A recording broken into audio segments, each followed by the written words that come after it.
शिवसेनेचे संस्थापक प्रमुख बाळासाहेब ठाकरे यांची आज 100वी जयंती। बाळासाहेबांच्या जयंतीनिमित्त शिवसेना उद्धव बाळासाहेब ठाकरे पक्षाचे प्रमुख उद्धव ठाकरे आणि त्यांच्या कुटुंबियांनी त्यांना आदरांजली वाहिली आहे।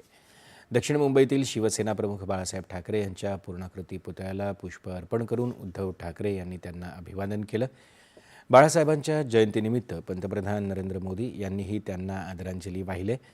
महाराष्ट्राच्या सामाजिक राजकीय परिदृश्यावर त्यांचा खोलवर प्रभाव होता असं पंतप्रधानांनी म्हटलंय। तीक्ष्ण बुद्धिमत्ता, प्रभावी वक्तृत्व आणि ठाम विचारसरणीसाठी ओळखले जाणारे बाळासाहेब जनतेशी एक अद्वितीय नातं जपून होते। राजकारणाबरोबरच त्यांनी संस्कृती, साहित्य आणि पत्रकारितेचीही विशेष आवड होती।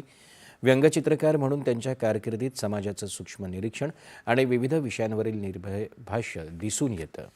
महाराष्ट्राच्या प्रगतीसाठी त्यांच्या दृष्टिकोनातून आम्हाला मोठी प्रेरणा मिळते आणि ती साकार करण्यासाठी आम्ही सदैव प्रयत्नशील राहू असं पंतप्रधानांनी आपल्या संदेशात म्हटलंय।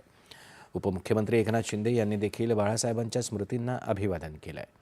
दरम्यान बाळासाहेब ठाकरे यांच्या जयंतीनिमित्त मुंबईतील षण्मुखानंद सभागृहात एका कार्यक्रमाचं आयोजन करण्यात आलं असून या कार्यक्रमासाठी ठाकरे बंधू एकत्र येण्याची शक्यता आहे। भारत आणि न्यूझीलंड यांच्यातल्या 5 T20